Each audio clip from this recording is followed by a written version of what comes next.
So far we understood, right? How the APIs, are actually helping, right? Helping us to get some meaningful full information, right? To helping the clients basically. Now, next challenge in API communication is like how actually client will access the APIs, right? So mostly the API world, right? So the number grows drastically from day one to maybe day n, right? And probably we may have, if you see in this diagram, right? So we have client 1 to client n, and each client have some requirements, like it may need to access microservices 1 to n, and maybe each microservice you can see it may have we may have different instances running in our server, right? So how basically client will know how to connect to a specific microservices, right? So until and unless server gives that information to client, okay, you connect to me with this IP and this port basically, right? IP and port is the first step. So the first no approach is having a direct communication between client and the server, right? So let's assume that each client is directly talking to the microservice. It wants some information and getting the response back, right? So what are the challenges we may face here, right? So there will be multiple back-to-back calls. For example, client 1 is talking to microservice 1 and 2 and 3 4 5. So it has to make at least as many microservices once, right? So it has to make that many calls to those microservices. Now clients and the microservices are into different world, right? So client may be in one network and the microservices are in another network, right? So in that case this will eat up the entire bandwidth of the client, right? So it will add up to the latency and it will eat up the entire bandwidth. So this is a problem, right? First problem is client has to know uh, all the information. Second problem is it will end up adding more load to your network, right? So that's where is that API gateway comes into picture. Okay, so API gateway is nothing but a piece of software which will sit in between the client and the microservices or services basically, right? So API gateway will sit in between these both the parties, and it will help to get the necessary information in a a less time, basically less number of calls. So how it will do that, let's assume a example, like we have Amazon web page, right? So you are searching a product basically. So we know, right? So internally there might be 100 microservices are used to actually load the information needed for that page. There may be search microservice, there may be inventory microservice, right? There may be pricing service, there might be recommendation service, right? So there might be maybe rating and what rating and reviews service, right? So there might be billing service, order service, right? So lot of services. Now what API gateway will help here is like, okay, client 1 needs only maybe one or two service, it will give to them, like that information. So in that case you have to expose your APIs accordingly. Now we will talk about it, like how this entire thing will work. So now for time being, just uh, assume that microservice is one more entity which is sitting in between our clients and the server. And now we at least we are able to uh, overcome one of the challenge, like client doesn't need to call each and every microservice directly. So client has to tell the API gateway, like, okay, I need the product information, just give me the product information. So API gateway will see what and all APIs are involved to for this product information to be displayed for that particular client, and it will give that data back to the client. So now we could see client side load is little bit decreased, right? So client is will be happy now. But yeah, so there are additional we are introducing one new layer here, right? So we are introducing one new component, and the responsibility of this component will grow, right? So if you introduce API gateway in between, right, so what and all no functionalities it has to provide, right? So there will be multiple layers or levels of functionality it has to provide to facilitate the entire seamless workflow here. Okay, we'll see those one by one. So basically there are different patterns, okay, how we can implement API gateway. So this is one pattern is like you have only one API gateway which sits in between your front end and back end basically. Okay, so this is called actually back end for front end, right? So you have a single back end for the front end. So the you can call it like BFF, that is the abbreviation we generally use. So uh, you can see here we have a mobile client, for example. We have a web application, and two different kinds of web application. So all these clients will talk to the API gateway, and API gateway will resolve the request, and it will give that request response back to the client basically. So single API gateway. So think about a situation, right? So no, you have a mobile client and you have a web client, right? So the way things getting rendered in a mobile client is different than the web client, right? So for the same page, if you see mobile client, you may see less data in the beginning, right? So and once you start scrolling down, it loads more and more information because of the responsiveness and resolution of your device, right? So web, at least at a time we can display more information. That's the way the responsive design comes into picture, right? So the need of the mobile client, right, so maybe little different than your web client, right? So how you will actually incorporate that kind of facility in the API gateway. Okay, so for that there is another pattern or design, you can see having multiple gateways for multiple clients basically. So the first gateway, if you see here, that is for mobile. Then we have a gateway for web, which may serve all the different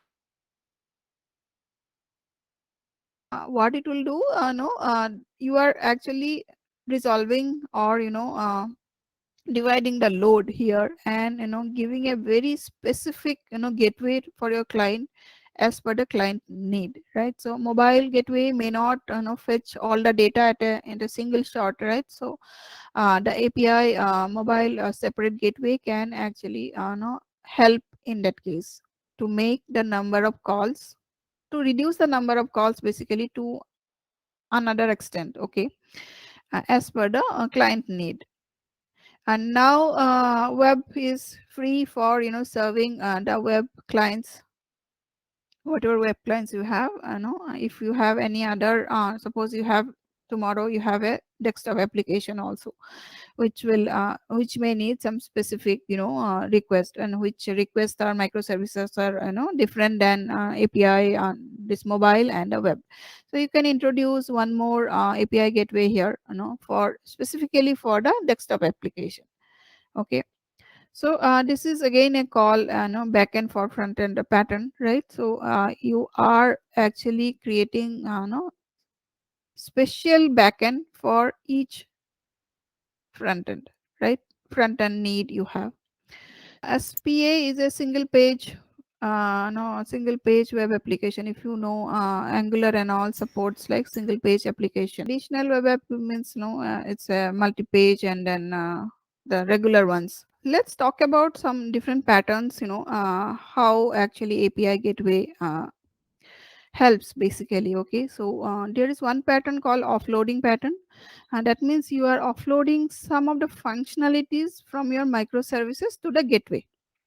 Okay, so think about authorization and authentication part, right? So if you don't have a gateway in place, right, so for each and every microservice you have to authenticate, right, before actually client is accessing it. Now if you are introducing a gateway, so you can leverage that, that part, like, some microservices, if you want, like, okay, let's not authorize it because it is part of the same network, but gateway will take care of it. We'll put the, authorization only in the gateway level, and whatever client should not be able to access our, APIs without bypassing that authorization. So instead of, putting that in each and every microservices, we can now offload that feature or functionality to the gateway itself. Okay, so suppose it has some 100 or 200, 300 or 1000 APIs. Each API, no, instead of adding a authorization code for each API, right? So we will authorize the endpoints which are, exposed via the gateway, which actually client will be using it. Because since gateway is there, client will not be able to, access anything, after that point, right? So it has to go through the gateway all the time. So offloading in this pattern, like, all the encryption, decryption, security, authorization, everything, SSL certification, right? So otherwise, suppose you need to implement SSL certification process, right? So for all the microservices, then you have to keep track of certification for each and every microservices. So let's do it in the gateway level, right? So that is also a functionality normally gateway providers provide, like, all this auth kind of stuff. It will help us to, do it. Okay, so we are basically offloading some specific task to the gateway instead of, doing that task in the eh, lower levels, like, API levels. Let's see another pattern. I already, I think, spoke little bit about it. This is called aggregation pattern.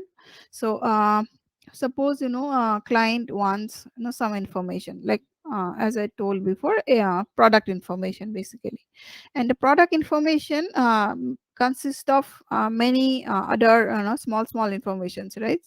Product details, the pricings, the inventory details, whether it is in the stock, then reviews, ratings, then recommendations, like, what is the, recommended product for this particular product, then probably, other, product review link and all, right? A lot of information will be related.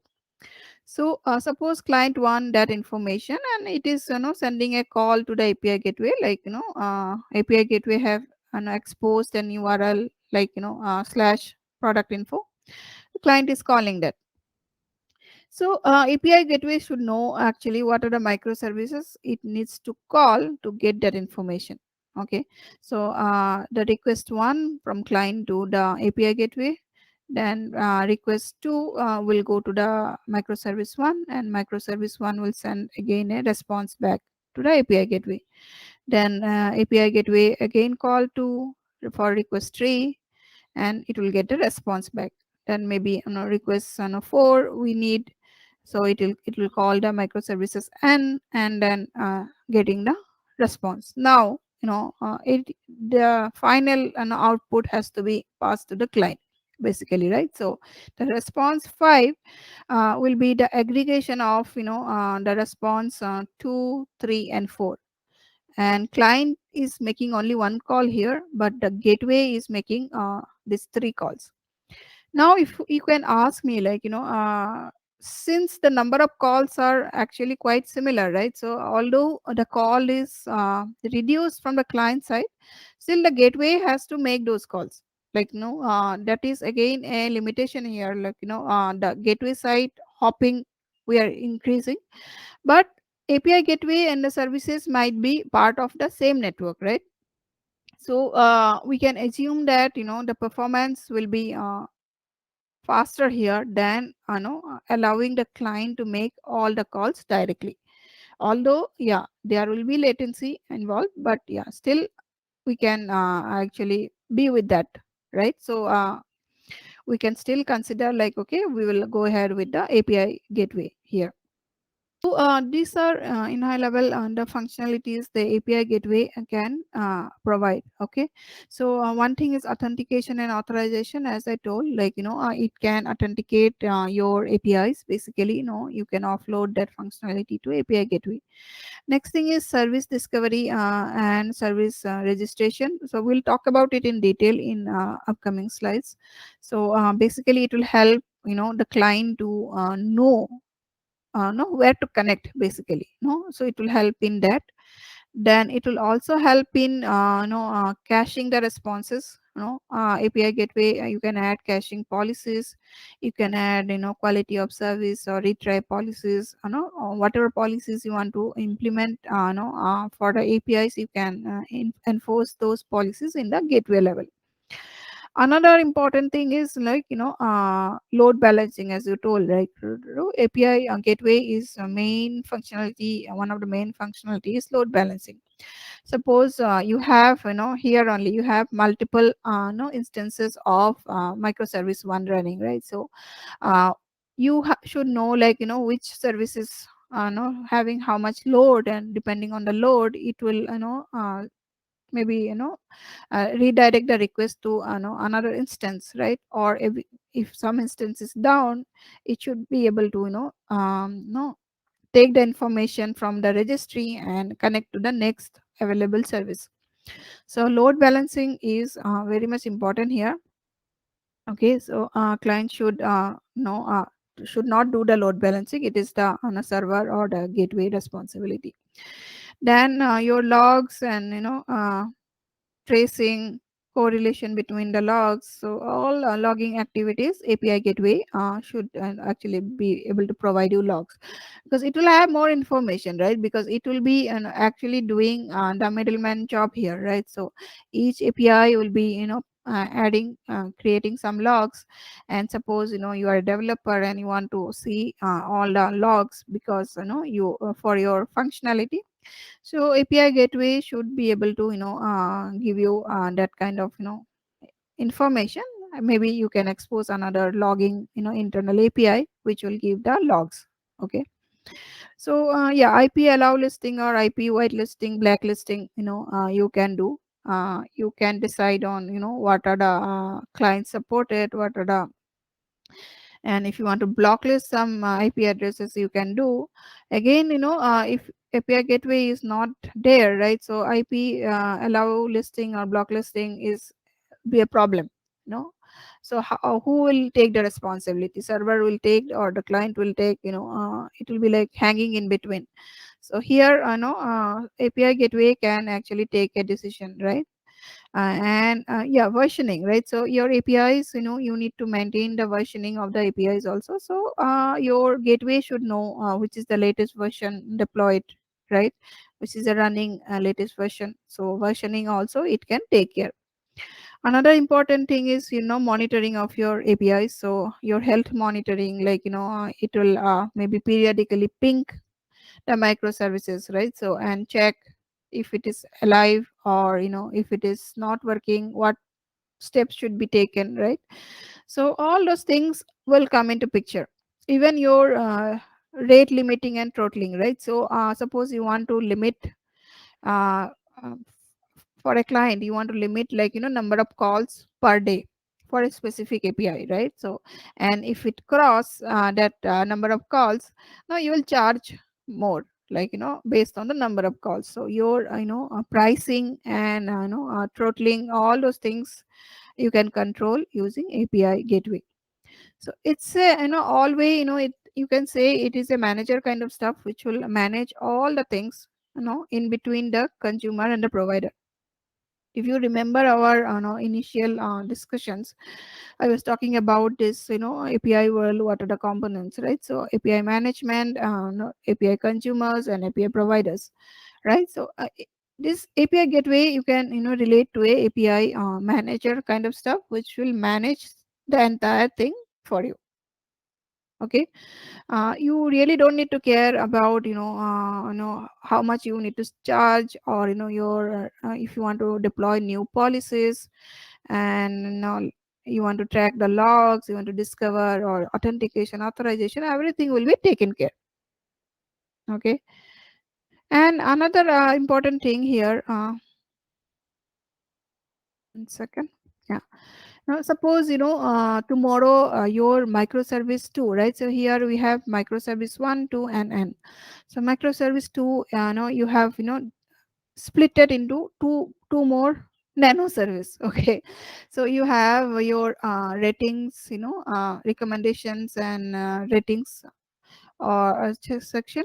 So you want to split that to, like, one separate recommendation section and one separate rating service, right? So yeah, for the client it doesn't matter, right? So because client needs just the information, whether you consider one service in the backend or the two service in the backend, no doesn't matter for the client. So basically you can scale easily here. So API gateway has to only know, like, instead of one service, now you have two service, and from where it has to connect and then get the information back. So in that way, it also helps, when the backend scales, backend scales to n number of thing, you can very well cater to that need.